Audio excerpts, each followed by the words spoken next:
Ya baik, Bapak dan Ibu mohon izin kita mulai saja. Bismillahirrahmanirrahim. Assalamualaikum warahmatullahi wabarakatuh.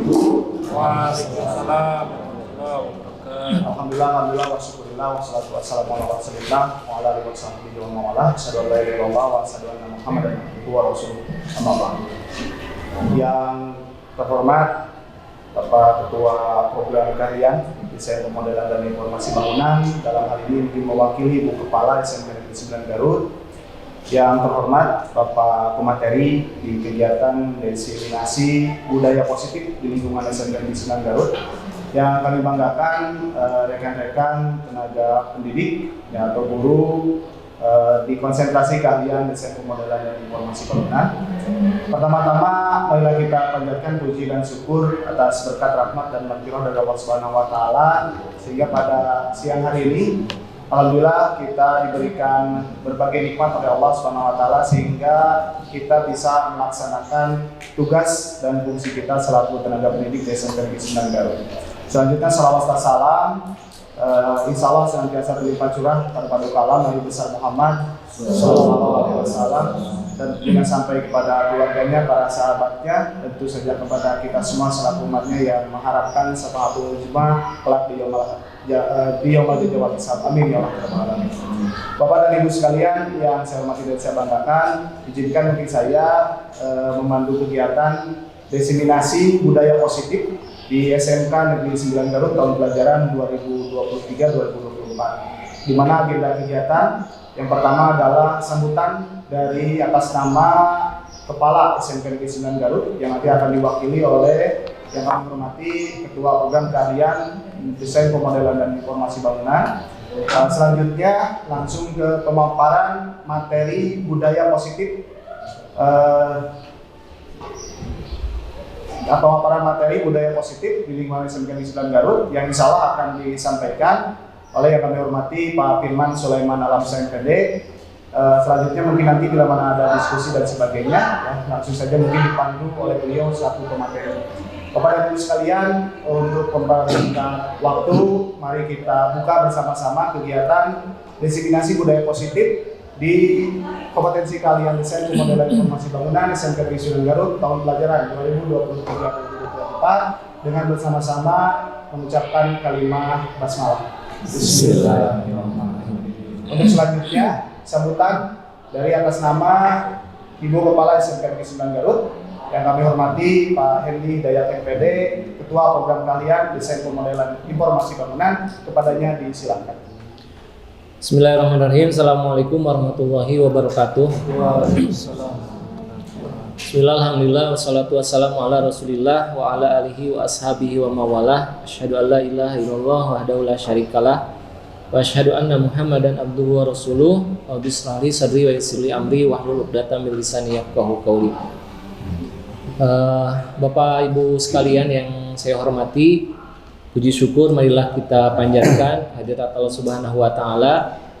Alhamdulillah pada hari ini kita bisa bersama-sama hadir di tempat ini untuk bersama-sama memahami salah satu budaya yang memang harus kita laksanakan di sekolah, yaitu yang disebut dengan budaya positif. Mudah-mudahan hadirnya kita hari ini ya Bapak Ibu sekalian, kita mendapatkan gambaran yang gamblang, yang jelas bagaimana seharusnya budaya positif ini nanti bisa kita laksanakan dalam kehidupan kita sehari-hari, khususnya ketika berada di lingkungan sekolah ini. Dan saya ucapkan terima kasih kepada Bapak pemateri, juga Bapak MC yang sudah memberi kesempatan kepada saya khususnya untuk berbicara. Insya Allah kita akan coba simak nanti apa yang beliau akan sampaikan. Salam dan salam semoga terlimpah curah kepada Nabi besar Muhammad SAW, pada keluarganya, para sahabatnya, para tabi'in, dan mudah-mudahan sampai kepada umatnya hingga akhir zaman. Bapak Ibu sekalian yang saya hormati, yang pertama sebagaimana yang sudah kita ketahui bahwa di lingkungan SMK Negeri 9 Garut ini alhamdulillah ada perwakilan ya dari sekolah untuk program guru penggerak, yang mana diharapkan dari program guru penggerak ini nanti memberikan nuansa yang baik untuk kemajuan sekolah kita. Dan alhamdulillah Pak Firman dengan Pak Lutfi ya, beliau adalah sebagai calon guru penggerak yang hari ini sedang melaksanakan diklat ya di sekolah ini, dan beliau hari ini akan mendesimasikan gitu Bapak Ibu hasil dari pengalaman beliau selama menjadi guru penggerak atau masuk di diklat calon guru penggerak ini, dan yang akan didesimasikannya adalah tentang budaya positif di lingkungan SMK Negeri 9 Garut. Hari ini Bapak Ibu sekalian, kita di jurusan atau di kompetensi keahlian desain pemodelan dan informasi bangunan mendapatkan giliran untuk desiminasi budaya positif itu, dan ini sangat penting sekali untuk kita sama-sama pahami begitu, sehingga harapannya hasil dari desiminasi saat ini Bapak Ibu juga tidak ada salahnya untuk menyampaikan nanti kepada Bapak Ibu guru yang lain begitu ya, di lingkungan kompetensi-kompetensi yang lainnya, atau minimal Bapak Ibu sekalian di kompetensi keahlian desain pemodelan dan informasi bangunan budaya positif ini bukan hanya di tataran wacana gitu, tapi juga diaplikasikan dalam kehidupan sehari-hari. Ya, salah satunya misalnya di pagi hari kita sudah mulai menggerakkan anak-anak melaksanakan sholat duha begitu. Nah, program sholat duha ini mudah-mudahan setelah nanti ada pemaparan yang lebih jelas dari Pak Firman tentang budaya positif, mudah-mudahan bertambah bukan hanya sholat duha saja, tapi nanti ada yang lebih esensi lagi dari program budaya positif yang bisa kita laksanakan. Hal yang lain Bapak Ibu sekalian, kebermanfaatan desiminasi yang dilaksanakan pada hari ini tentu bukan untuk kalangan kita saja. Ini pun nanti akan disampaikan ya di platform kegiatan mengajar ya. Mudah-mudahan yang ada di luar lingkungan kita juga bisa mendapatkan manfaat dari hasil desiminasi hari ini. Demikian yang bisa saya sampaikan. Terima kasih sekali lagi kepada Pak Firman atas waktu luangnya pada hari ini bisa hadir di kompetensi keahlian desain pemodelan dan informasi bangunan. Semoga ilmu yang disampaikan menjadi ilmu yang bermanfaat buat kita semuanya. Akhirul kalam, Rabbana atina fid dunya hasanah wa fil akhirati hasanah wa qina adzabannar. Assalamualaikum warahmatullahi wabarakatuh. Waalaikumsalam warahmatullahi wabarakatuh. Terima kasih kepada Pak Hendy Hidayat MPD yang sudah menyampaikan sambutan terkait dengan maksud dan tujuan acara pada siang hari ini. Menginjak acara berikutnya, pemaparan materi terkait dengan budaya positif yang akan disampaikan oleh Bapak Firman Sulaiman Alamsyah MPD. Kepadanya disilakan. Baiklah, kita mulai saja. Bismillahirrahmanirrahim. Assalamualaikum warahmatullahi wabarakatuh. Waalaikumsalam. Yang saya hormati Bapak dan Ibu staf pendidik di SMK Negeri 9 Garut. Yang saya hormati dari P3K UPI yang sedang melaksanakan pelaksanaan di SMK Negeri 9 Garut. Pada kesempatan kali ini, yang pertama saya ucapkan terima kasih atas partisipasi yang luar biasa. Bapak dan Ibu menyempatkan hadir memenuhi undangan kami dalam rangka diseminasi budaya positif. Nah, hal yang perlu kami sampaikan pada kesempatan kali ini bahwasanya ini salah satu tugas kami sebagai calon guru penggerak di modul 1, tepatnya modul 1.4. Salah satunya adalah tentang budaya positif, yang tentunya pada kesempatan kali ini saya tidak bermaksud menggurui Bapak dan Ibu yang luar biasa ini, tetapi lebih ke arah saya lebih dulu mengetahui dan punya kewajiban dalam hal berbagi, menyebarkan virus, menyebarkan hal-hal yang bisa bermanfaat dalam kegiatan proses pembelajaran bagi kita semua di SMK Negeri 9 Garut, khususnya di jurusan DPIB. Nah, diseminasi budaya positif yang akan saya sampaikan ini ada beberapa hal yang mungkin nanti lebih ke arah diskusi saja. Sebenarnya kita sudah melaksanakan beberapa kegiatan yang sifatnya tentang budaya positif yang ada di lingkungan SMK Negeri 9 ataupun di jurusan kita. Kita mengenal ada satu konsep yang sudah dilaksanakan di SMK Negeri 9, khususnya di DPIB, tentang program kesemaptaan yang sudah dilaksanakan di SMK dan sedang dilaksanakan di SMK. Itu salah satu juga hal yang bersifat budaya positif. Namun pada kesempatan kali ini izinkan saya bertukar pikiran, berdiskusi dengan Bapak dan Ibu dalam rangka diseminasi budaya positif. Tentunya Bapak dan Ibu sekalian, ada beberapa hal yang akan nanti kita jalani bersama. Yang pertama adalah konsep dari budaya positif itu ternyata yang selama ini kita lakukan banyak sekali. Namun di dalam kurikulum Merdeka ternyata ada beberapa poin yang menjadi platform atau menjadi konsep dasar. Yang pertama adalah yang selama ini adalah paradigma perubahan mengenai belajar. Yang kedua mengenai disiplin positif. Yang ketiga adalah nilai-nilai kebajikan. Yang keempat adalah kebutuhan dasar manusia. Yang kelima adalah motivasi perilaku manusia. Yang keenam adalah posisi kontrol kita sebagai pendidik atau sebagai guru. Yang ketujuh adalah keyakinan kelas. Yang kedelapan adalah segitiga restitusi. Ini semua sering kita lakukan. Namun ada hal-hal yang perlu kiranya ada sisi perbaikan sedikit saja. Hal yang mendasar.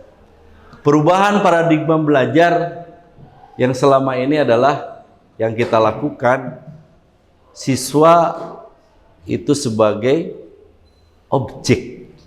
Itu yang selama mau tidak mau, termasuk diri saya. Ya, alhamdulillah dengan sudah bergabungnya di dalam program calon guru penggerak, saya mencoba untuk melaksanakan bagaimana paradigma perubahan dalam belajar. Yang selama ini yang kita ketahui bahwa rencana program pembelajaran itu satu-satunya alat yang kita bawa, yang kita pergunakan ke seluruh kelas. Betul nggak Bu Haji seperti itu? Saya punya RPP itu dipakai kalau Ibu ngajar di berapa tingkat Ibu? 3 tingkat, berarti 9 kelas. 9 kelas itu berarti Ibu membuat 3 RPP. Yang dari tiap tingkat itu sama. Ya. Betul tidak Pak Ibu? Pak Haji Yana mungkin seperti itu enggak? Pak Denny? Barangkali Ibu Haji sama seperti itu? Sama saya juga Bapak dan Ibu. Malahan ketika berganti tahun pelajaran, maka itu lagi yang saya pergunakan. Dengan adanya paradigma baru tentang pembelajaran di platform kurikulum Merdeka, tentunya yang perlu kita pahami bersama adalah ini nih Pak, pembelajaran yang bersifat diferensiasi. Kenapa demikian? Kita sering mendengar apa yang kita dengar 10 tahun yang lalu, yang salah satunya dari guru kita, Pak Haji Supri. Kita harus memberikan layanan terbaik dalam proses pembelajaran. Ternyata ada di kurikulum Merdeka yang saat sekarang. Salah satunya adalah ini di mana guru menggunakan berbagai metode, berbagai senjata kalau mau perang. tujuannya adalah untuk bisa melayani siswa, murid. Jadi ini perubahan paradigma belajar yang ada. Kita mengenal dengan RPP diferensiasi. Yang salah satunya adalah RPP itu harus disesuaikan dengan kebutuhan murid. Apa yang mereka butuhkan? Termasuk alhamdulillah di kita salah satunya waktu pelaksanaan PPDB itu sudah dilaksanakan yang namanya oleh tim bimbingan konseling pemetaan kondisi siswa. Mereka ada yang kuat di audio, mereka ada yang kuat di visual, mereka ada yang kuat di kinestetik. Mungkin saja mereka ada yang gabungan dari itu semua. Nah, ini salah satu hal yang perlu kita rubah dalam hal paradigma pembelajaran, dalam hal pembelajaran, yaitu adalah kita adalah yang memfasilitasi siswa. Jadi artinya siswa itu adalah sebagai subjek yang harus kita maksimalkan. Mangga, Bu. Potensi yang ada di siswa. Pada kenyataan dan belum pernah kita coba, ini akan di benak kita akan terbersit, alah Pak bakal susah upama cerita juga gitu. Tentunya nanti ada tahapan-tahapan bagaimana supaya kita membuat program pembelajaran ini yang sesuai dengan kebutuhan siswa. Kita belajar sama-sama Bapak dan Ibu sekalian. Selanjutnya Bapak dan Ibu, ini sedikit saja tentang teori kontrol. Yang salah satunya yang perlu dipahami, ilusi guru mengontrol murid. Selama ini kita seperti itu. Teacher center. Jadi kumaha guru. Yang kedua adalah ilusi bahwa semua penguatan positif, efektif, dan bermanfaat. Contohlah kita dalam pelaksanaan sehari-hari dalam pengkondisian siswa. Kita lebih dominan, kita lebih berperan dan lain. Yang selanjutnya ilusi bahwa kritik membuat rasa bersalah mampu menguatkan karakter. Termasuk saya sendiri. Sebelum saya mengetahui, selalu sing inget ka kolot mah, kan seperti itu. Sehingga muncul di diri siswa itu adalah merasa bersalah. Dia mau melakukan sesuatu itu karena ada stimulus respon. Stimulusnya dengan membuat rasa bersalah, responnya dia mau berubah. Tetapi itu suatu saat akan berdampak ke hal-hal yang kurang baik. Pada kesempatan yang akan datang kita coba bahas itu. Ilusi bahwa orang dewasa berhak memaksa. Biasanya itu yang saya lakukan. Mengapa? Silakan. Ini Pak, ini ada beberapa paradigma stimulus respon dengan pendekatan teori kontrol. Realitasnya kebutuhan kita sama. Teori kontrolnya, realitasnya kebutuhan kita berbeda. Yang tadi itu dalam program pembelajaran. Terkadang kita satu kelas bawa satu metode, bawa satu RPP sama. Padahal mereka yang membutuhkan di tiap individu itu berbeda. Tugas kita di situ tuh untuk lebih menggali karakteristik peserta didik kita, murid kita. Apa yang mereka butuhkan, mereka punya potensi apa yang terus harus kita gali. Supaya secara keseluruhan program pembelajaran kita bisa berjalan dengan baik. Semua orang melihat hal yang sama. Setiap orang memiliki gambaran yang berbeda. Contoh, kalau kita melihat benda ini, seseorang bisa mengartikan kalau menurut kita ini sama ballpoint. Tapi mungkin saja di pandangan orang lain ada yang mengatakan bahwa ini bukan ballpoint. Tergantung dari sisi sudut pandang. Selanjutnya kita mencoba mengubah orang agar berpandangan sama dengan kita. Pada kenyataannya tidak. Teori kontrolnya, kita berusaha memahami pandangan orang lain tentang dunia ini. Terkadang ada perbedaan dan lain-lain, jangan dijadikan sebuah hal yang membuat jadi permusuhan. Nah, itu salah satu. Ke bawah ada perilaku buruk dinilai sebagai suatu kesalahan. Salah satu contoh, saya juga sedang belajar dengan Pak Beni, Pak Aji di BK. Terkadang siswa kesiangan itu kalau menurut kita adalah perilaku yang kurang baik, buruk. Tapi kita belum tahu kenapa siswa itu melakukan hal yang ini. Nah, ini yang harus kita gali. Orang lain bisa mengontrol saya, stimulus respon nih, Pak. Teori kontrolnya hanya Anda yang bisa mengontrol diri sendiri. Yang bisa merubah kita sendiri, kita adalah kita sendiri. Orang lain itu hanya faktor eksternal. Yang paling kuat adalah faktor internal atau intrinsik. Ini model berpikir menang kalah, berpikir menang-menang, kolaborasi dan lain-lain. Ini bisa dibaca sendiri Bapak dan Ibu. Selanjutnya, ini yang kita mau coba mengenai disiplin positif. Disiplin positif ini adalah pendekatan yang mengelola sebuah perilaku dalam mendidik anak dan berfokus pada pengembangan hubungan yang saling menguntungkan antara orang tua atau pendidik dengan anak. Pendekatan ini berlandasan pada kerangka kerja penuh kasih. Jadi bukannya kesadaran dan pengertian terhadap anak dengan tujuan mengajarkan keterampilan sosial, pengelolaan emosi, dan bertanggung jawab. Ini pada dasarnya Bapak dan Ibu mengenai disiplin yang kita coba terapkan mengenai disiplin positif. Selanjutnya, Bapak dan Ibu sekalian, kita mengenal dengan nilai-nilai kebajikan atau nilai-nilai baik.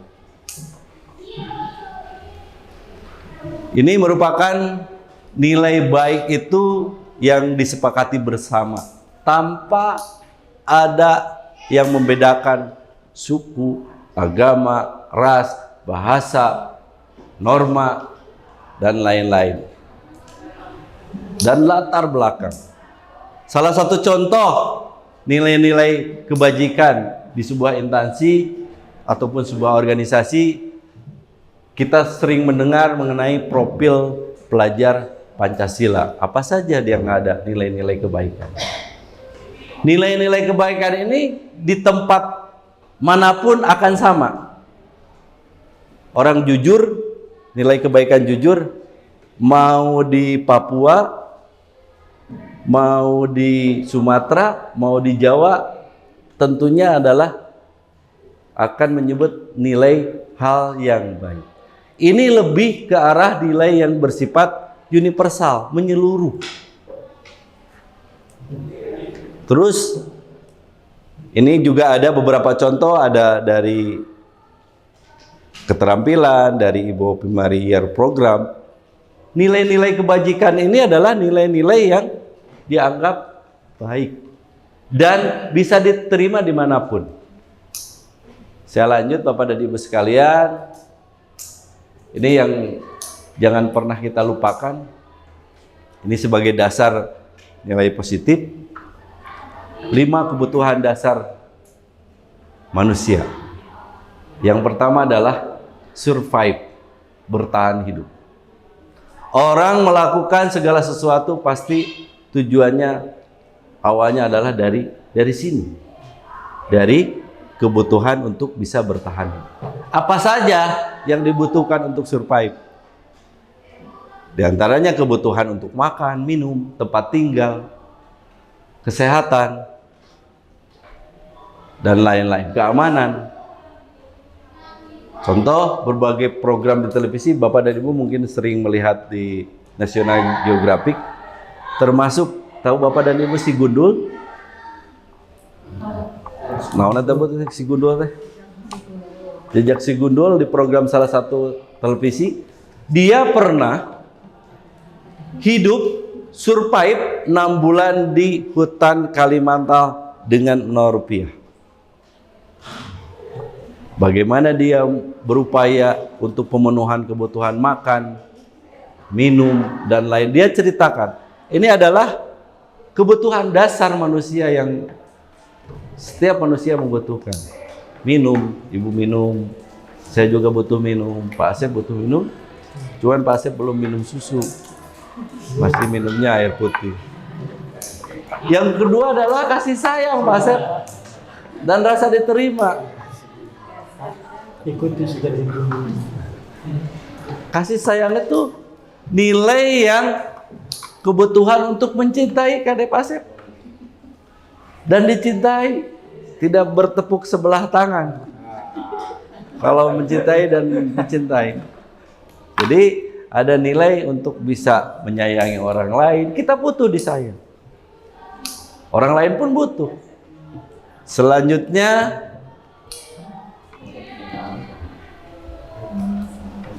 ada penguasaan. Terkadang kalau kita ambil contoh nih Bapak dan Ibu, seseorang, anggaplah siswa kita, ada yang pengen merasa dirinya itu diakui oleh orang lain. Ketika kita lewat, Halik, saya duduk di situ. Itu adalah sifat kebutuhan manusia untuk penguasaan. Termasuk di tahun politik juga, tahun sekarang 2024, ada berbagai trik untuk penguasaan seperti Pak Denny, Pak Hajiana, Pak Hendy. Itu membuat kotak-kotak sendiri, padahal tidak usah seperti itu. Jalan-jalan sendiri. Yang selanjutnya adalah kebebasan. Bapak dan Ibu tahu apa itu nilai arti kebebasan? Kebebasan yang bagaimana yang seharusnya ada di diri kita. Ibu? Oke, kebebasan untuk berpendapat, untuk menentukan pilihan. Misalnya Ibu harus pakai baju hitam ya nanti. Enggak seperti itu. Dia ingin bebas. Tetapi di dunia seperti di negara kita, bebas itu bukan dalam artian bebas untuk yang penting dianya suka, tidak. Tetapi ada nilai-nilai batasan-batasan. Itu yang dinamakan dengan merdeka. Merdeka itu pasti ada batasannya. Kalau saya berjalan seperti ini, misalkan sempoyongan kanan kiri, bebas kan saya mau jalan. Tetapi kalau saya sampai merugikan Pak Asep, merugikan Pak Benny ketika saya lewat atau Pak Miftah, itu juga kan bebas, tetapi karena ada aturan, cobalah berjalan dengan tidak merugikan orang lain. Yang selanjutnya, kesenangan. Misalkan dalam situasi seperti ini, Ibu ketawa saja tuh, nggak apa-apa, saya senang. Menurut Bu Ruli, dia senang, tapi anak saya nih nangis terus karena mau tidur. Berarti kesenangan itu ada. Kita harus melihat kesenangan itu dampaknya kepada orang lain. Oke, saya lanjutkan Bapak dan Ibu sekalian. Nah, ini yang tadi saya jelaskan mengenai faktor ekstrinsik dan intrinsik. Menyadari ketidaknyamanan atau hukuman itu adalah salah satu motivasi sadar gitu. Lamun saya melakukan mengambil barang yang bukan milik saya, berarti terus mendapatkan penghargaan dari orang lain, faktor internal atau eksternal? Eksternal. Selanjutnya, menjadi orang yang mereka inginkan dan menghargai diri sendiri dengan nilai-nilai yang dapat mereka percaya. Itu faktornya dari diri sendiri. Oke, saya lanjutkan. Nah, ini ada ciri-ciri sebuah tindakan yang sering kita lakukan kepada Ibu sekalian.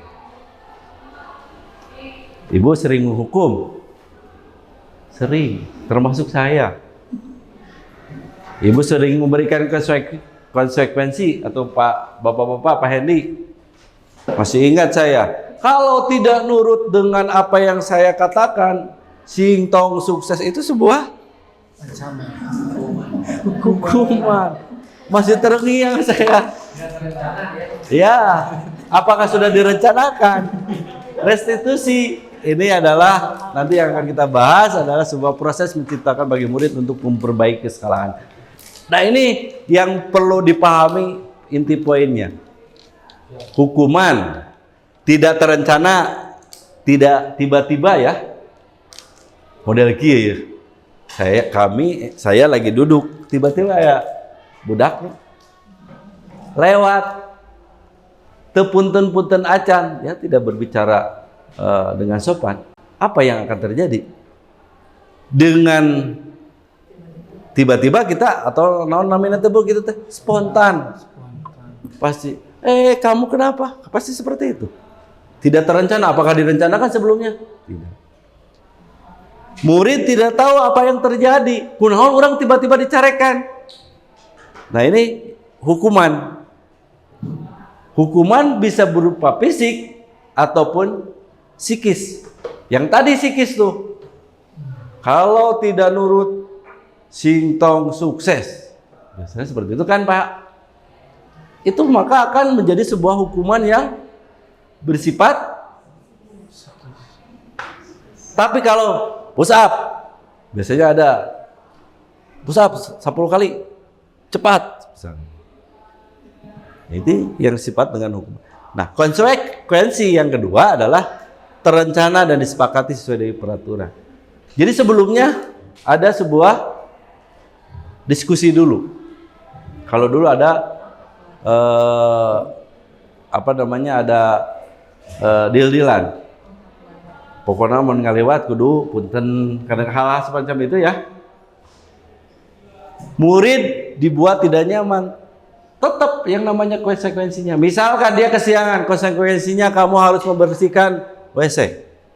Nyaman nggak siswa?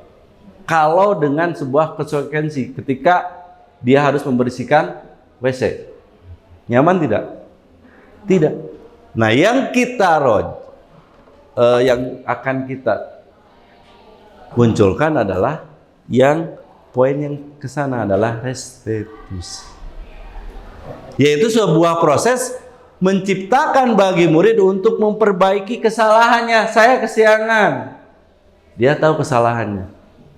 Dia mau mengakui dirinya sendiri. Saya kesiangan akibat ini. Bukan sekedar alasan yang dibuat-buat, tetapi berdasarkan kesadaran. Saya kesiangan karena saya terlambat bangunnya, tidak ada yang. Nah, tinggal tindak lanjut yang akan kita lakukan adalah bagaimana menguatkan itu. Tentunya diawali dengan nanti ada nilai-nilai keyakinan. Kalau Bapak dan Ibu yang selama ini suka diambil yang namanya kesepakatan kelas. Kalau yang kemarin ya, belajar tepat waktu, sepakat gak semuanya? Sepakat, baru ditulis. Atau kontak belajar kalau dulu. Silakan perwakilan tiap KM ataupun ada beberapa yang kita coba kesepakatan kontrak belajar ini kita tuangkan dalam hitam di atas putih, kita tanda tangan bersama, kita tempel. Sama. Nah, ini yang disebut dengan restitusi. Proses kolaboratif yang mengajarkan siswa untuk mencari solusi sendiri. Bukan hal yang mudah, Bapak dan Ibu. Ini hal yang kita harus berupaya ke arah sana. Sulit. Contoh, kenapa dia kesiangan? Karena misalkan begini, malamnya dia begadang. Begadang itu bisa dengan kesiangan itu begadang karena dia main game, ataupun begadang karena membantu orang tua. Nah, ini proses bagaimana siswa bisa sadar atas dirinya sendiri bahwa dia punya hak dan dia punya kewajiban. Haknya apa, kewajibannya apa. Yang tadi merdeka itu ada aturan. Bukan berarti dibenarkan kalau dia kesiangan. Bukan berarti seperti itu. Tetapi dia harus menyadari bagaimana tindakan yang dia harus tempuh supaya tidak kesiangan. Tetapi hal-hal yang membuat faktor membuat menjadi kesiangan itu bukan dijadikan sebuah alasan. Nah, ini salah satu yang kita coba kembangkan, dan ini tidak mudah, termasuk saya sendiri. Tapi kalau kita sama-sama budayanya sama, insya Allah ini bisa akan terlaksana. Saya yakin itu. Selanjutnya, nah ini Bapak dan Ibu, selama ini posisi kita ada di mana nih? Sebagai penghukumkah? Sebagai pembuat merasa bersalahkah? Atau teman, pemantau, manajer? Ini ada beberapa ciri-ciri posisi kita. Kalau saya selama ini, jujur saja, selama ini sebelum saya mengetahui di dalam program pendidikan guru penggerak, saya lebih cenderung nomor 1. Karakter saya seperti itu. Kenapa kamu kesiangan? Biasanya dengan nada-nada yang tinggi, dengan telunjuk, bahasa intonasinya keras, dan lain-lain. Pembuat merasa bersalah, itu juga sering saya lakukan. Cik, jang, nyai, niatnya malus ya. Sing ingat, kamu datang ke sini tuh, orang tua kamu berdarah-darah, hulupet nyawa untuk bisa menyekolahkan, tapi kamu datang terlambat dan lain. Seperti itu kan? Pembuat merasa bersalah. Sebagai teman, Kang Yana yang sudah mempraktekkan seperti itu. Layaknya sebagai teman. Kalau ada kesalahan dan lain-lain. Tetapi itu juga nanti ada beberapa poin yang harus dijelaskan. Pemantau ataupun manajer. Nah, ini tingkatan yang kelima ini yang kita coba. Walaupun pada dasarnya Bapak dan Ibu, semua ini adalah hal yang pernah kita lakukan. Tetapi kita mencoba untuk mengarah semuanya ke posisi sebagai manajer. Manajer kan tinggal, kalau ada yang kesiangan, tidak usah lagi nanya kesiangan. Siswa udah paham, saya kesiangan karena saya gini ini, saya mencoba memperbaiki, saya siap dengan segala konsekuensi. Misalkan jam pelajaran saya datangnya jam 7.30, dimulai jam 7. Kalau sebagai manajer posisi saya, siswa tersebut langsung, Pak, maaf saya kesiangan karena ini dengan alasan yang logis, tetapi dia mencoba untuk memperbaiki. Biarlah kalau misalkan kalau Bapak tidak keberatan, yang setengah jam itu akan saya ganti di lain hari atau Bapak punya waktu dan lain-lain. Pernahkah ada seperti itu siswa di kita? Pak Mim? Nah, ini yang akan kita coba ke arah sana, Bapak dan Ibu sekalian. Nah, Bapak dan Ibu, nanti ini materinya akan saya share, tenang saja. Ini contoh kalimatnya seperti ini, Bapak dan Ibu. Patuhi aturan saya, atau awas. Ini salah satu yang ke arah penghukum. Kamu selalu salah, menjudgment. Terus pasti selalu yang terakhir selesai, pasti manehka berangan, pasti kamu kesiangan. Itu adalah sifat-sifat yang penghukum. Nih, salah satu pembuat merasa bersalah. Contoh kalimatnya. Ibu sangat kecewa dengan yang kamu lakukan.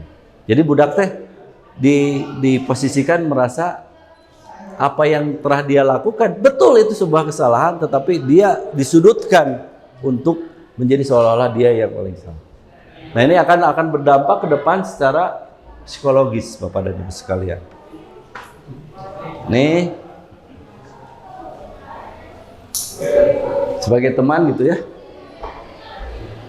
Kalau ada yang misalkan kotor, coba tolong ini dibersihkan demi Bapak. Budak kan melihatnya ke orang, siswa akan melihatnya ke saya saja, tetapi ketika Pak Miftah yang mungkin berbicara seperti itu, sahabat Bapak, karena belum terjalin sebuah ikatan.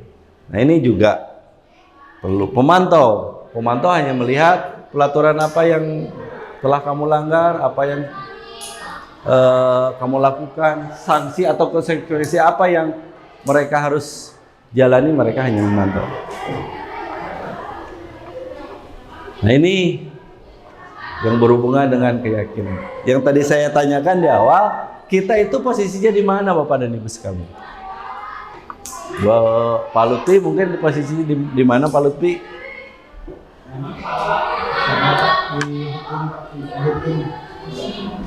Bapak dan Ibu mungkin bisa melihat saya juga ketika mengondisikan tempat upacara.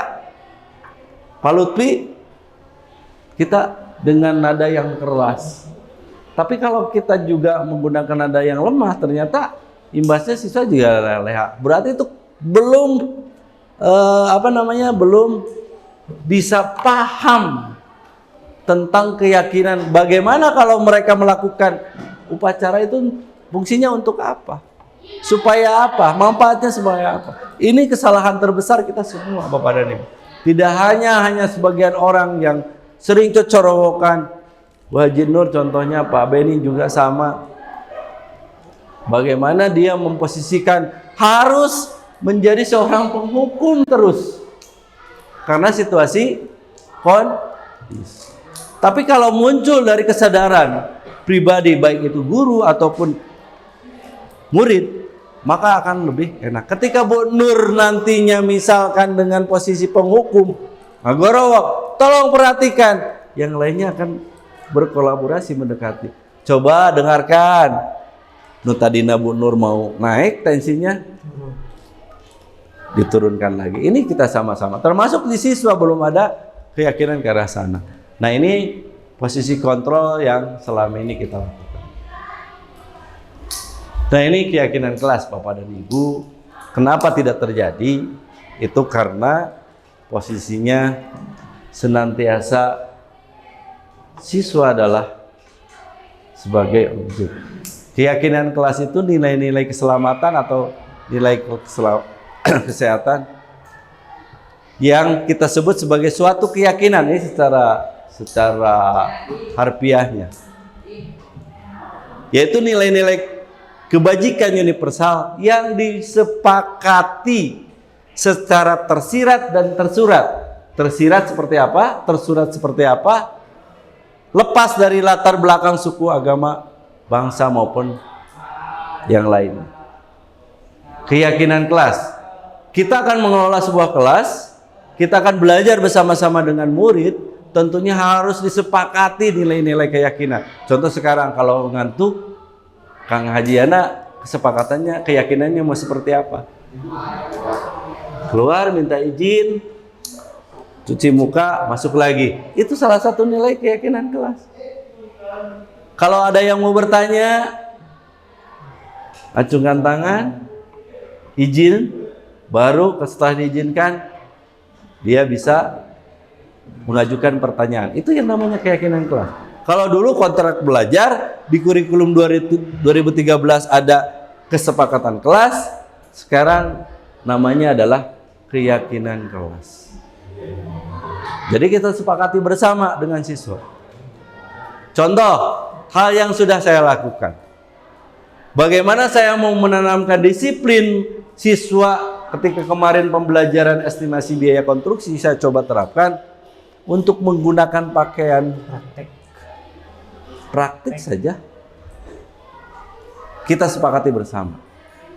Tidak mungkin saya keluarkan. Karena saya sudah belajar, sudah tahu apa yang mesti saya lakukan untuk pengelolaan peserta didik atau murid. Makanya kita sepakati. Kesepakatannya seperti apa? Boleh masuk, tetapi ada penambahan jam pelajaran. Atau boleh masuk, tetapi harus membersihkan, merapikan alat yang sudah dipergunakan bersama. Ini salah satu keyakinan kelas. Jadi kalau siswa ketika tidak menggunakan jam praktek, begitu sudah yang lainnya pulang, pasti beberes dengan piket yang ada. Itu keyakinan yang kita bangun. Nah ini hal-hal yang seperti ini kita sepakati teknisnya Bapak dan Ibu. Kita mau melakukan apa untuk keyakinan kelas? Kita sepakati bersama berdasarkan misalkan bonus. Bu Nur teh aya sabaraha Bu, tema sabaraha misalkan. Aya 4. Ini tugas ini, tugas ini, tugas ini. Kita sepakati bagaimana proses pengerjaannya, bagaimana proses pengumpulannya. Baru dituangkan, ditempel Bu di kelasnya. Bu Yanti, Bu Epi. Dan semua orang harus mematuhi yang namanya keyakinan kelas karena dibangun atas kesadaran. Jadi manakala kicik-kicik tugas belum selesai, ya sudah, kita sudah ada tindak lanjutnya setelah keyakinan kelas tersebut. Selanjutnya Bapak, nah ini pembentukan keyakinan kelas. Biasanya ini nih hal-hal yang menjadi poin-poinnya bersifat abstrak, berupa pernyataan universal, jadi yang menyeluruh sesuai dengan kondisi kelas atau sekolah sehingga mudah diterapkan. Semua warga kelas atau sekolah dilibatkan dalam pembuatan keyakinan kelas. Jadi keyakinan itu harus dibentuk. Kita belum ada keyakinan sekolah, tiba-tiba ada sebuah pelaturan. Pelaturan itu berdasarkan dari atau bisa saja turunan dari peraturan menjadi keyakinan kelas atau keyakinan kelas menjadi sebuah peraturan yang disepakati bersama. Kira-kira seperti itu Bapak dan Ibu sekalian. Nah, maka ini salah satu yang tadi rencana kita akan tempuh adalah mengenai segitiga restitusi atau suatu dialog yang dilaksanakan oleh guru agar mendapat menghasilkan murid yang mandiri dan bertanggung jawab. Saya akan coba tampilkan salah satu praktek ya Bapak dan Ibu yang pernah saya lakukan, bagaimana sebuah proses segitiga restitusi ini. Mudah-mudahan Bapak dan Ibu bisa sama-sama di mananya di dia gitu kayak orang tinggal.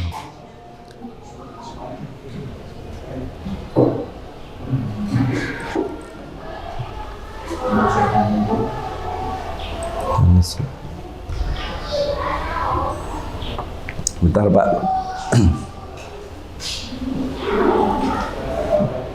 Ini salah satu contoh saja yang sudah saya coba terapkan. Ini ceritanya, skenario-nya ada salah satu siswa yang tidak mengerjakan tugas yang seharusnya dikumpulkan pada waktu itu. Keyakinan kelasnya sudah kita bentuk.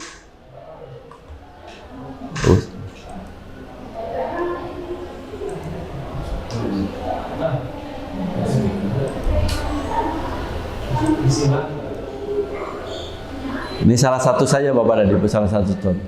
Ternyata membuat seperti ini susahnya luar biasa Bapak dan Ibu. Saya minjem kelas Bu Epi.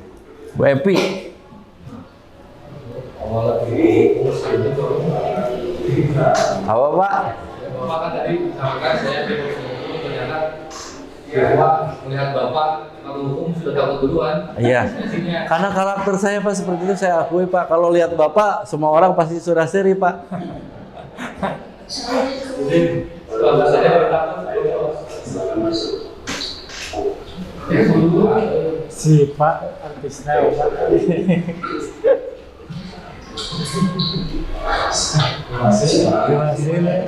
Panik. Saya susah Pak untuk berbuat seperti ini Pak, jujur saja. Tetapi tidak ada yang susah kalau kita mau merubah.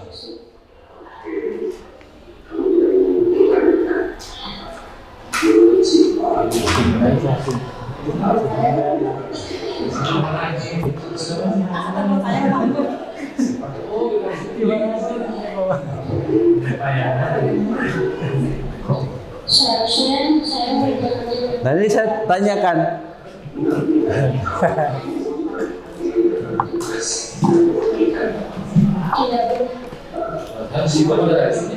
Rajin Pak,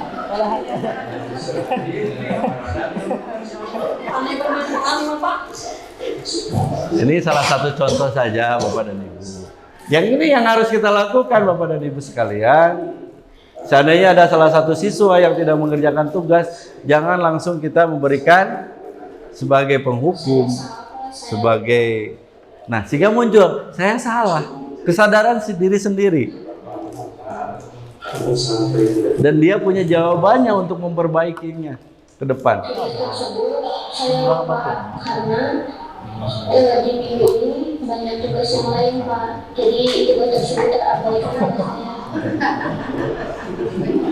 Nah, kita tidak lanjuti Bu. Kalau misalkan banyak tugas, apa yang bisa menyadarkan supaya tugas yang kita berikan sudah disepakati, dia tidak lupa. Saya ingin apa tentang disiplin dan bertanggung jawab. Meyakini.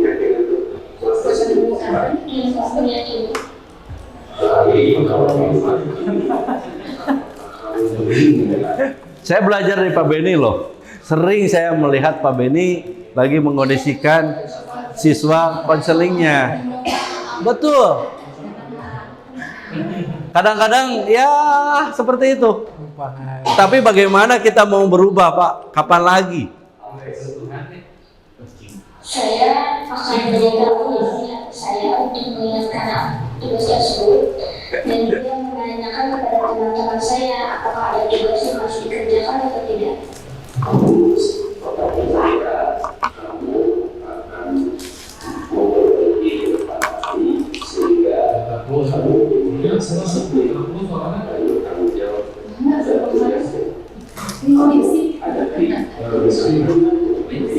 Buat konten. Nah, ini salah satu contoh saja Bapak dan Ibu sekalian. Mudah-mudahan kita bisa melakukan seperti ini. Ini adalah yang biasa dilakukan oleh rekan-rekan dari bimbingan konseling. Saya banyak belajar dari Bapak-bapak. Ternyata oh ini. Ilmu itu tidak terbatas dari mana datangnya. Terkadang saya juga suka mendengarkan karena dalam satu lingkup ternyata banyak hal yang harus kita rubah dari apa yang sudah kita lakukan saat sekarang. Sehingga sesuai dengan apa yang diajarkan oleh pendahulu-pendahulu kita, yang salah satunya adalah Ki Hajar Dewantara, kita harus memberikan contoh, memberikan sebuah teladan. Bagaimana kita bisa meyakini bahwa siswa kita jangan kesiangan kalau kita saja sering kesiangan. Nah, ini yang sulit itu adalah harus berawal dari diri kita sendiri. Nah, ini Bapak dan Ibu yang tadi segitiga restitusi ini ada 3 sisi segitiga kayak pondasi Pak atau atap ya Pak. Kenapa segitiga? Masagi biasanya. Termasuk kuda-kuda itu berbentuk segitiga akan kokoh karena menopang ketiga sisinya saling membutuhkan. Kalau di kuda-kuda ada batang tarik dan batang tekan.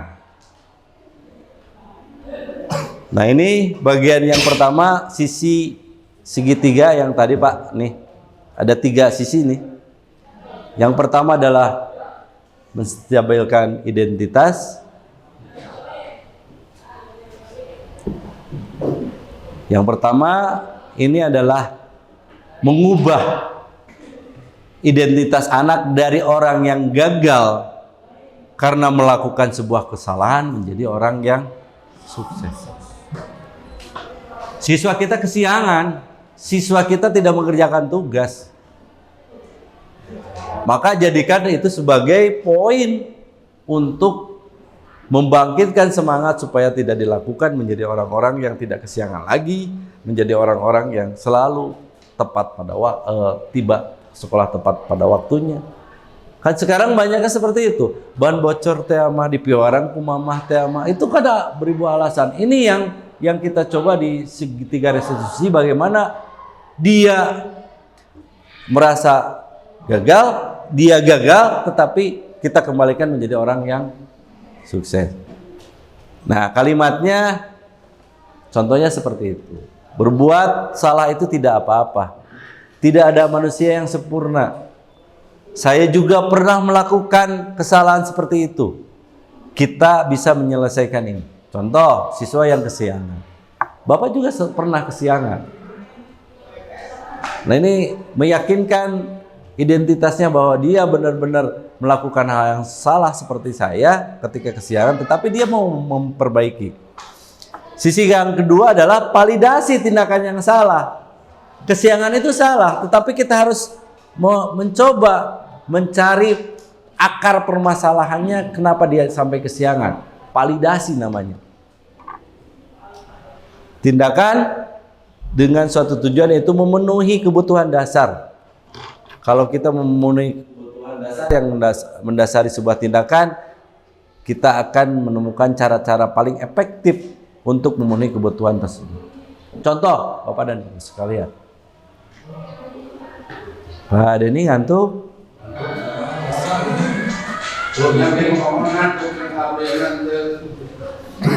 Nah itu bisa kita lakukan Bapak dan Ibu dengan kalimat-kalimat ini sebagai contohnya.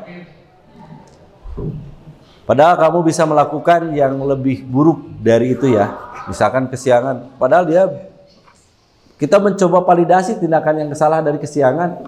Bagaimana bisa menemukan inti poin permasalahannya. Contoh, kamu punya alasan mengapa melakukan hal tadi kesiangan. Biarkan siswa kita dengan kebaikan universal, dengan kejujurannya, dengan tanggung jawabnya dia ungkapkan, kenapa saya kesiangan. Jangan sampai mana maka berangan, kamu kesiangan dan lain-lain. Itu juga yang sering saya lakukan.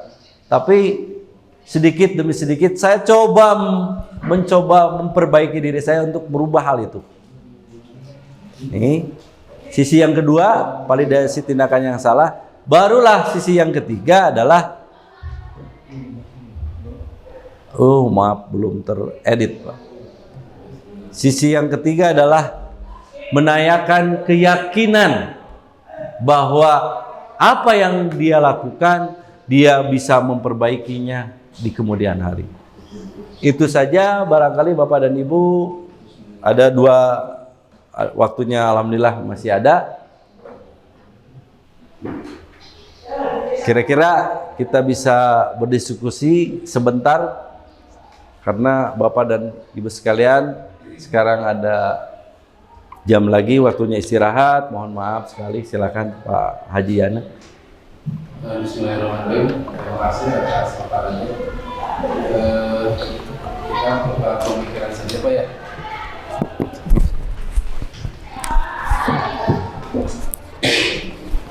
Dipakai saja Pak, biar kedengaran suaranya bagus.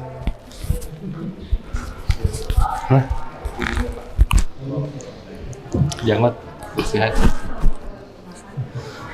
Gini Pak, terkadang kita memposisikan di dalam sebuah kegiatan institusi pendidikan gitu ya, yang saya rasakan ada beberapa hal yang mesti kita terapkan.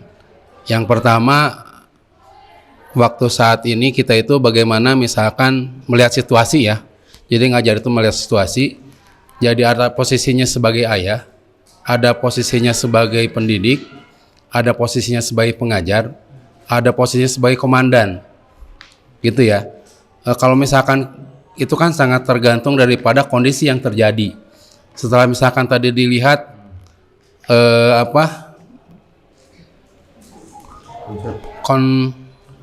kondisi siswa itu kan beda-beda ya. Posisi kontrol Pak. Ya, kondisi siswa itu kan beda-beda. Kemampuan siswa itu beda-beda. Terus daya tangkapnya sampai beda-beda. Yang terkadang yang kita rasakan sekarang itu justru yang akan mempersulit itu misalkan ada 35 siswa. Kita itu harus bisa menyamakan, harus bisa membedakan masing-masing siswa itu gitu. Nah, mungkin formula itulah yang belum kita dapatkan gitu ya. Bagaimana misalkan kita bisa meramu atau memberikan salah satu kontribusi untuk yang 35 orang itu dengan sistem pola mengajar yang berbeda gitu. Padahal waktunya sama. Betul Pak. Terus kalian tadi ditentukan kita itu sebagaimana juga gitu kan. Yang terkadang seperti itu skilling yang harus kita kembangkan itu adalah sebagai manajer gitu. Bagaimana misalkan kita di dapat skilling yang penekanannya memposisikan sebagai manajer gitu, sehingga nanti bisa dirasakan. Oke Pak, terima kasih atas pertanyaannya tadi. Bagaimana cara kita memberikan layanan terbaik ya? Bagaimana kita bisa mengetahui kebutuhan siswa yang 36, berarti saya harus menyiapkan senjatanya 36 senjata. Yang lebih tahu tentang proses pembelajaran di kelas adalah Bapak dan Ibu sekalian. Karena apa? Kita mempunyai 4 kompetensi guru. Profesional, sosial, kepribadian, dan pedagogi. Nah, salah satunya adalah bagaimana kita bisa memetakan karakteristik siswa. Yang sedang saya coba laksanakan, Pak. Saya mencoba nanya ke siswa, latar belakang keluarga juga butuh, Pak. Anak keberapa, orang mana, orang tuanya masih ada ataupun tidak, bagaimana kondisi sosial ekonominya juga saya tanya. Ternyata itu akan berdampak terhadap kondisi proses pembelajaran. Nah, sekarang bagaimana kita menguatkan keterampilan kita dalam memposisikan untuk membuat proses pembelajaran yang lebih membutuhkan potensi dan apa yang dibutuhkan oleh siswa. Maka pertama itu kenali dulu yang namanya karakteristik. 2 karakteristik, Pak. Murid dan tema pembelajaran yang kita suguhkan. Nah, kita mengenal tadi ada dari Pak Hendy waktu beres kegiatan PPDB, iya nu kiatna audio, ya kiatna visual, ya kinestetik. Maka tahapan selanjutnya bagaimana itu memetakan dalam kelompok-kelompok kecil di dalam satu kelas. Kita coba misalkan grup ini mah Pak kuatnya menggambar. Karena melihat ya, gambar. Kelompok ini kuatnya adalah mendengar. Kelompok ini adalah kuatnya geraknya. Kita coba kolaborasikan. Ini yang eksekusi membuat gambar, itu yang terjun ke lapangan, misalkan saya lah untuk mata pelajaran estimasi. Berapa kebutuhan pengecatan kusen jendela. Maka yang kinestetik lah yang nanti akan mengukur. Yang kuat mendengar itu memberikan informasi kepada yang mau menggambar. Siswa kita lihat, siswa A, kenapa saya tadi diawali di guru yang pasti paham di kelas itu. Temanya juga yang guru yang paling paham. Oh, ini kelompok yang, maka dibuatlah sebuah kelompok-kelompok kecil berdasarkan kebutuhan konten dari tema pembelajaran apa yang kan kita sudah buat. Itu tidak mudah, Pak, betul. Maka biasanya proses pembelajaran diferensiasi adalah membagi siswa dalam kelompok-kelompok sesuai dengan kebutuhannya masing-masing. Tetapi jangan salah loh Bapak, bisa minta ke pihak BK karena sudah melakukan proses itu sebagai dasar Bapak untuk bisa memetakan karakteristik peserta didik yang ada di kelas masing-masing. Karena itu bermanfaat loh Pak. Saya saja mengambil dari data latar belakang keluarga, saya tahu kunaon siswa itu selalu pengen diperhatikan, ternyata selama ini orang tuanya sudah meninggal. Kenapa dia sering kesiangan? Ternyata dia jalan kaki. Ada Pak, siswa kita yang kelas 11 seperti itu. Nah, ini merupakan bagaimana kita mencari data informasi yang sebanyak-banyaknya supaya kita bisa mengelola, menjadikan apa yang dibutuhkan oleh peserta didik. Selanjutnya, tadi pertanyaan, terkadang kita sebagai ayah, dah sarua Pak, Nabi kita juga mengajarkan namun bisa digupai, bisa jadi dibicarakan. Kalau mentek kudu dicepret ya dicepret. Artinya terkadang kita akan melaksanakan satu kondisi bagaimana proses restitusi itu bisa dilaksanakan. Boleh saja Bapak ketika ada siswa yang melakukan sebuah yang melanggar aturan, manusiawi lah, kalau saya punya pemikiran seperti itu. Saya coba menjadi penghukum, artinya dengan kunaon kamu naik karena pagar, tetapi tindakan setelah itu kita coba ke 3 restitusi. Terkadang 2 yang dipergunakan, 3-3-nya juga bisa. Kadang 5-5-nya Pak posisi kita. Bagaimana kondisi situasi? Apakah pertanyaan melaksanakan restitusi itu bisa di dalam kelas? Tidak juga. Ataupun misalkan harus berduaan antara kita yang merestitusi dengan yang direstitusi? Tidak juga. Tergantung situasi dan kondisi. Nah, kalau pemahaman kita sama, maka insya Allah kita bisa bersama-sama memposisikan. Jangan sampai, kenapa kita menjadi penghukum? Bapak pernah diajarkan gelut pulang dari sini? Ada yang seperti itu? Ada Pak. Ada yang motornya, mobilnya dilem, pakai Alteco. Ada Pak di kampus dulu. Saya orangnya Pak. Nah itu hal semacam itu. Jadi jangan sampai nantinya munculnya adalah dendam. Sehingga tidak akan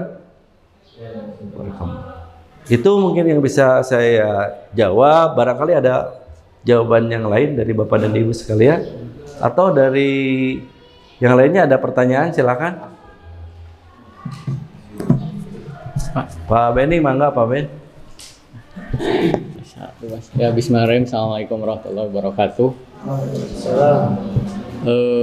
Tentang restitusi ini mungkin sebenarnya saya sama Pak Aji, ini hal yang untuk di BK hal yang harus dilakukan, hal yang biasa dilakukan. Tapi alangkah akan hebatnya kegiatan ini ketika semua komponen sekolah, semua guru melakukannya. Dan kegiatan untuk restitusi ini sebenarnya untuk mengenal, menstabilkan identitas, validasi tindakan yang salah, penanyakan keyakinan ini kita tidak bisa melakukan dalam satu kali pelaksanaan. Betul, gitu, Pak. Pak. Betul. Ketika anak hari ini kesiangan, mungkin dengan kita memberikan restitusi satu kali, dia tidak akan berubah.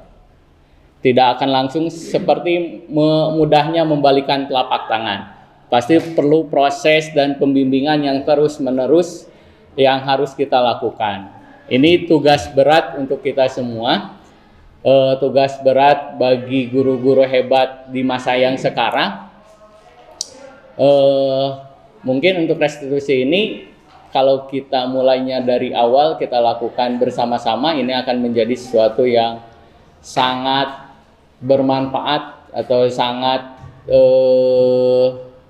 meningkatkan pola pikir siswanya sendiri. Itu mungkin Pak tentang restitusi. Terima kasih. Assalamualaikum warahmatullahi wabarakatuh. Waalaikumsalam. Terima kasih Pak Beni atas sarannya, atas masukannya. Betul Bapak dan Ibu, kegiatan ini juga salah satu hal yang kita mau mencoba dari diri saya sendiri, karena saya kewajiban Pak. Kalau saya kewajiban, tapi di balik kewajiban ini ada sesuatu hal yang bisa bermanfaat bagi orang lain, bukan bagi diri saya sendiri. Bagi diri saya juga sekarang sedang mencoba untuk mengarah ke sana. Nah, kita tularkan virus-virus ini, mudah-mudahan apa yang menjadi harapan kita, bahwa kita adalah seorang pendidik, sekolah ini adalah sebuah, kalau saya sering ditanya oleh Bapak dan Ibu ketika dari depan, mau kemana Pak? Mau ke sawah. Saya menganggap oh, ini adalah ladang yang saya di mana bekerja sebagai petaninya, sebagai gurunya di sana. Artinya banyak hal yang perlu kita coba, karena kita bukan menghasilkan produk barang, produknya adalah sumber daya manusia, dalam hal ini siswa. Bagaimana kita coba memetakan kondisi yang terjadi, bagaimana kita menerapkan pola yang sama, mudah-mudahan bisa berjalan. Termasuk segitiga restitusi juga sama Pak. Kita coba yakini dulu, validasi dulu, jalankan dulu, sedikit demi sedikit, insya Allah bisa terjadi. Bagaimana penerapan terhadap siswa, kita coba dalam berbagai event-event kegiatan atau dari hal-hal yang momen-momen tertentu kita coba informasikan. Mudah-mudahan dimulai dari jurusan DPIB, besok ada di listrik, lusa ada di TI, elektro, dan yang lainnya, termasuk saya mengajak Bapak dan Ibu, kita sama-sama supaya apa yang diharapkan oleh tokoh besar pendidikan kita, Ki Hajar Dewantara, menjadikan sekolah atau lembaga pendidikan ini sebagai ladang untuk bisa bertumbuh kembangnya benih-benih yang kita tanam harus dijaga, dirawat. Nah itu betul tidak semudah apa yang dikatakan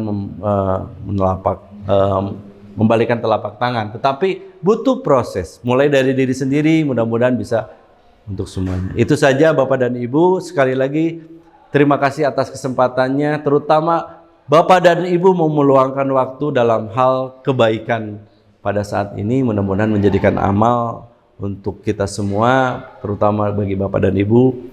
Mudah-mudahan kita bisa melaksanakan bersama-sama kegiatan penanaman budaya positif di SMK Negeri 9 Garut. Yang terakhir, mohon maaf apabila ada hal-hal yang kekurangan itu murni dari diri saya, kelebihan hanya milik Allah. Mudah-mudahan bermanfaat bagi kita semua. Sekian, terima kasih. Assalamualaikum warahmatullahi wabarakatuh.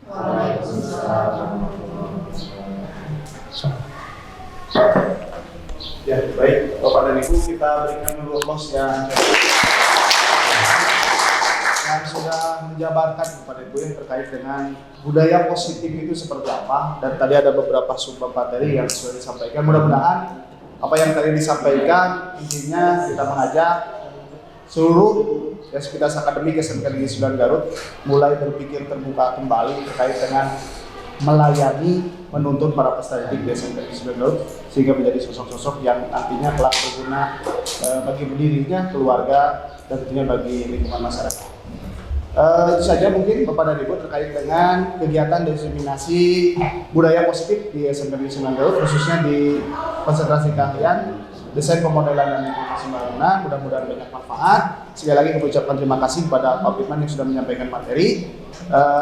Kita tutup saja kegiatan diseminasi pada siang hari ini dengan bersama-sama mengucapkan kalimat hamdalah. Alhamdulillahirabbil alamin. Sekian para ibu, terima kasih. Wassalamualaikum warahmatullahi wabarakatuh. Waalaikumsalam.